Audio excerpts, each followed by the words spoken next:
At Horace Mann, we don't just provide great insurance and retirement solutions, we help school leaders recruit and retain great teams, which is why we are proud to offer programs like Student Loan Solutions, which help educators manage their student loan debt and apply for federal loan forgiveness, or through our partnership with Donors Choose, spending more than $5 million in classroom resources to date.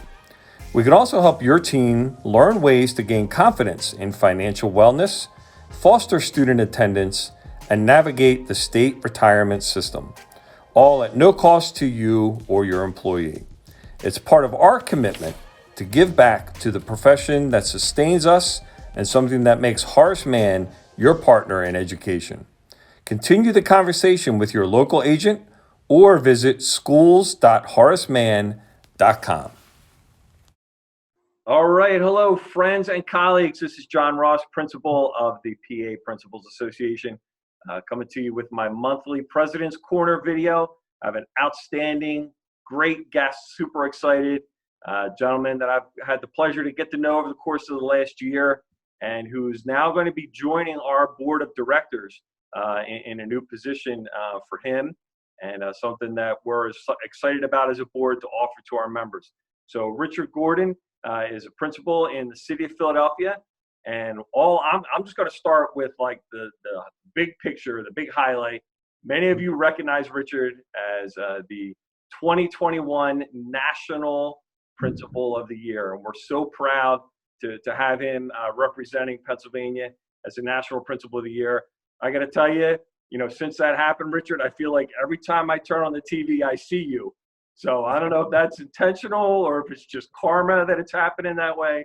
But you're certainly doing an outstanding job, not just at your school, but also representing our association. And we really appreciate that. And it's because of that relationship that, I got to meet you and know you, that we have this board position, Director of Diversity, Equity, and Inclusion on our PA Principals Board of Directors that I recently invited Richard to become a part of, and he agreed to. So Richard, if you could just take a minute, just tell folks a little bit about yourself and your background, and then we could talk a little bit about what some of your goals are for the new position. Sure, and thank you, Dr. Ross, for having me here. I greatly appreciate it. Hello, everyone. Again, my name is Richard Gordon. I'm about 26 years in education, currently the principal of Paul Robeson High School in West Philadelphia. Yes, I'm just very proud of the fact that I was selected as the 2021 National Principal of the Year. I was also selected as the 2019 National Principal of the Year by the National Association of Black School Educators, and also in 2017 National Administrator of the Year by Education Dive magazine based out of Washington, D.C. And so it's been an amazing journey the last 9 years being at Robeson High School. We're a small school in West Philadelphia, 300 students. We have about 95% African American, 100% minority, 100% students socioeconomically disadvantaged. And so I think that we are doing a lot of great work in Philadelphia, particularly knowing that we are the highest poverty big city in the country right now, with those projections going up each and every year. And so despite that, I think that our students and our staff members put in amazing efforts to make sure that our students are growing each and every day and doing their best. And now I'm looking to continue to not only be successful with the work at Robeson High School, but how can I expand even further with the poverty initiatives that I think that as a city we should be taking on.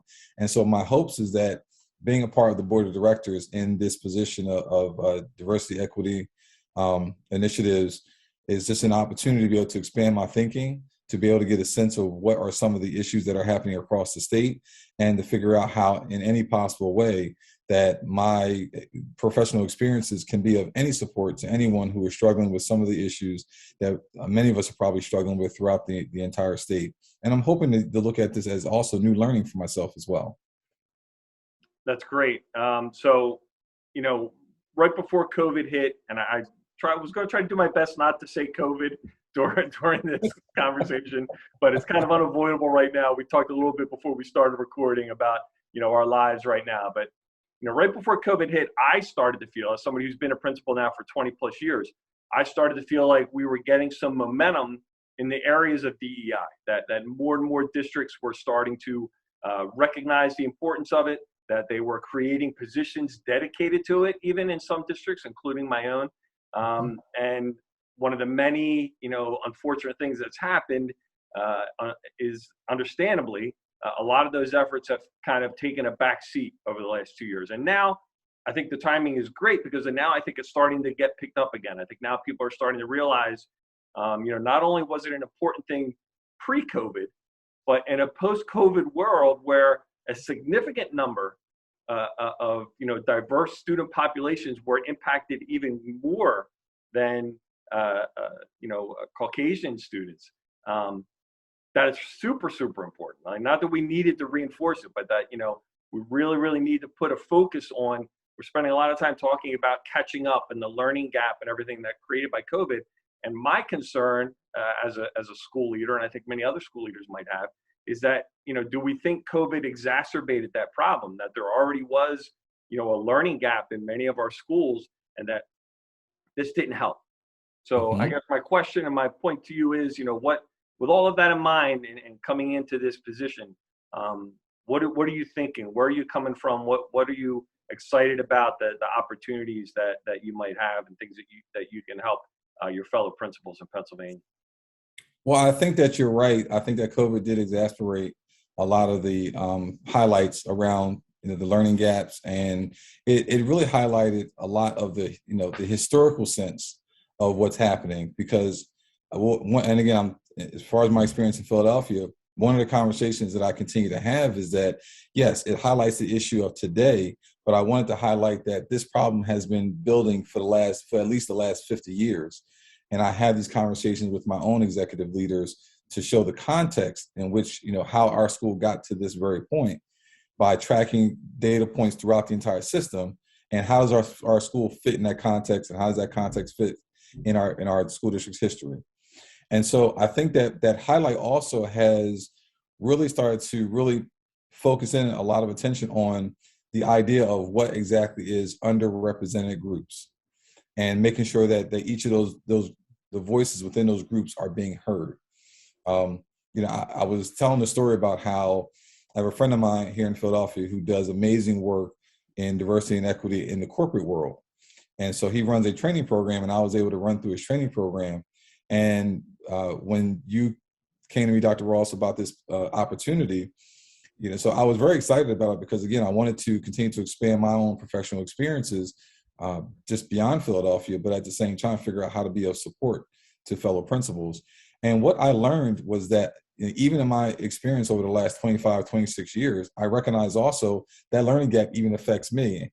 And I think that even as a male minority, even in Philadelphia, I have to also recognize the fact that, being reflective, I also have a learning gap and very limited experiences in terms of various groups of underrepresented individuals. And so my hopes is that we'll be able to have that reflection happening throughout our entire association, and that we'll be able to really speak with one another and have very open and honest conversations, and know exactly what are some of the things that our principals are struggling with, and figure out how we can support them.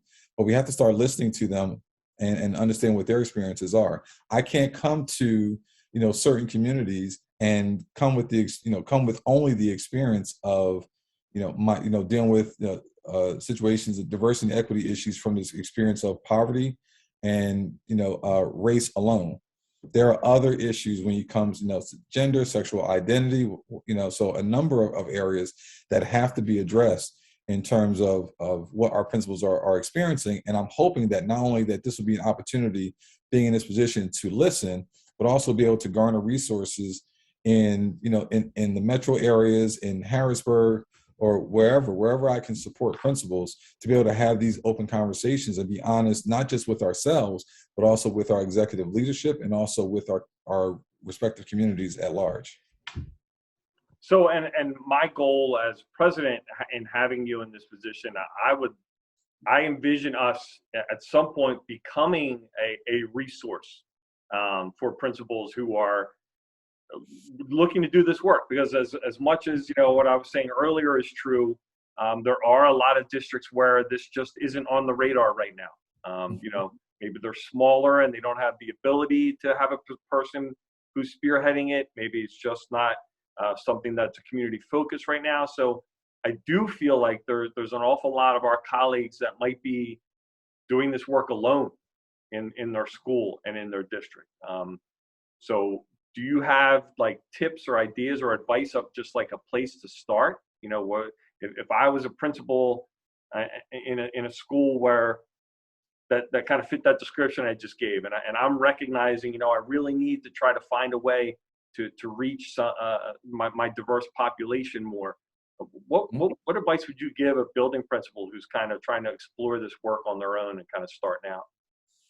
Well, I agree with you. I think that the association really does have to be a resource. And I think that it's important for us to make sure that we are advertising as much as possible information about the work that we're doing, you know, that we're having those conversations about what our mission statement is going to be, how we share that out. And also at the same time, even though we have a standing subcommittee, you know, I would like to also be able to hear from other, you know, from principals from different communities to be able to add their input and add their voice to this conversation. I think that the association should be a concentrated resource, but at the same time, having all principals connected so that people don't feel alone in this work. And that we have, but we also at the same time, it'll make us feel better about the direction we're going in by being reassured that we have also connections out there in different communities. And so I want to be able to have these reflective conversations and start realizing, okay, what are the experiences we're having? You know, how are we feeling about those experiences? How are they impacting our communities? Okay, and then at the same time, let's start taking a look at what are some of the successful practices that are happening across the state. Because even though that, yeah, there are areas that are struggling in these, you know, in certain issues, I also know and believe, and I've met so many amazing principals over the course of the past several years here in Pennsylvania, to know for sure that also many of them are also being very, very successful with some of these issues. And it would just be very nice to be able to try and figure out ways to be able to, you know, connect everyone, be able to say, oh, you know, I know somebody at Lionsville Middle School who's doing that same work, and let's have a conversation. Let's connect. Let's get you connected with someone who's experiencing the same things, and let's have a conversation so we have a resource to figure out how we can, at least as a blueprint. So instead of reinventing the wheel, let's take a look at the success that we already have here in Pennsylvania. So I think that, so to answer your question is that I definitely want to make sure that we are developing the association as a resource by making sure that we are advertising what, you know, our work and revisiting the mission statement. I think that it is very important that we are having these very reflective conversations around what we are experiencing. How does that make us feel, so that we can be open and honest about, you know, what we're going to do next. And I think that also at the same time, I think it's important for us to make as many connections across the state as possible, so that we can kind of get into this resource gathering and concentrating it, you know, where it's not necessarily hold just with the association, but it's also bringing people under the tent who are feeling alone. And now we can connect you with partners, so that we can stand together, band together, and start addressing the diverse issues that are impacting Pennsylvania. It's so great. I mean, just everything you said, but, you know, just talking about how, like, there's that comfort level that I think that is what worries many of us, in that, you know, I don't know, as, you know, as a white male, like, I don't know a white heterosexual male, you know, I don't know a lot of the experiences that a lot of our underrepresented communities have had to go through. So in my early stages of my journey with this, I was uncomfortable in trying to push that conversation, because who am I to, you know, say or tell or advocate on it? And what I'm learning as I'm becoming more and more familiar with this is this old dog learning new tricks, right? That it's good. Like, you should be uncomfortable. Like, there are parts of it that were incredibly uncomfortable for these communities. So, you know, the only way to begin to heal that, and the only way to begin to allow them to feel represented, is to acknowledge that discomfort. Does that make sense? Like, I feel like my experience can help a lot of other principals who may just kind of feel lost in that. Absolutely. And, you know, I'm always one that says that you learn more from your failures and you know, than you do from your successes. And, you know, and I'm saying right here, right now to everyone, you know, so as I can point towards, you know, 40 plus awards that we've gotten as a school in the last 5 years. And just, you know, being involved with you for the last 3 or 4 months in these conversations and learning about where we're going with this position, I've also learned very quickly I have some great blind spots that I really must make sure that I start addressing. And so I had to look myself in the mirror and say, wow, just because I'm part of a certain demographic doesn't necessarily mean that I'm the most qualified person to, like you said, to tell someone, this, that, and a third. However, I think that, this position is designed so that we have the opportunity to be able to have open dialogue and be comfortable with the idea of being uncomfortable, because we're not going to be able to grow as an organization, as administrators, if we don't get comfortable with the idea of being uncomfortable and raising our hand and saying, I don't know. So I want to be able to say, I'm listening. I don't know. I may not necessarily know all the issues that are being contended with in the Northeast section of our state or the Southwest section of our state. But I do want to be able to say, hey, I'm here to listen. And being the fact that I'm part of a large metropolitan area, maybe there's an opportunity to be able to look at some of the resources that are around to start making some connections about what's happening, what those resources are available around the state for each other. But accept the fact that being uncomfortable, being comfortable with being uncomfortable, and know that our failures are going to lead to our future successes for sure. So true.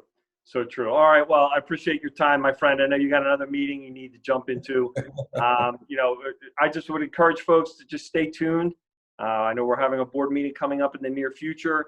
And a lot of what we're going to be doing, I think, will get pushed out through our website and our social media and videos like this. So I would expect you'll be seeing and hearing a whole lot more from Richard in the very near future. So any last piece of advice or anything? We can't say go Birds because the Eagle season's over. So I don't know how to wrap it up, buddy. I know. I'm still holding out hope. You see, I'm still wearing my Eagles pin today, so I'm holding out hope. So, but I want to thank you for this opportunity to speak here today, and also at the same time, again, like I said, stay tuned. I'm looking forward to be able to push out my information as much as possible, and I'm looking forward. Please, any principal that wants to reach out to me to have a conversation about this or any issue, myself and the association is definitely here to be of support in anything we possibly can be, because we are a great state, we are a great commonwealth, I should say, and I think there's a great opportunity for us to be able to come together as administrators and to be able to lead Pennsylvania into the next phase of what education is going to be like. All right, there you have it, folks. Richard Gordon from Paul Robeson High School, the 2021 NASSP National Principal of the Year, in addition to many other things, which you're so modest. I didn't know about those other awards until just now when you just told me about it. So can't tell you how excited we are to have you a part of what we're trying to do as a board of directors for the PA Principals Association, Richard, and looking forward to the great things we have to come. Thanks so much for joining us today. Thank you, sir. That's all for this edition, folks. Have a great time. Continuing to make a difference for kids. Keep on doing what you're doing. Hopefully a little bit of light at the end of the tunnel when it comes to COVID, and get a little bit more closer to normal for everybody. So we'll look forward to coming back again next month with another edition of the President's Corner. Thank you so much.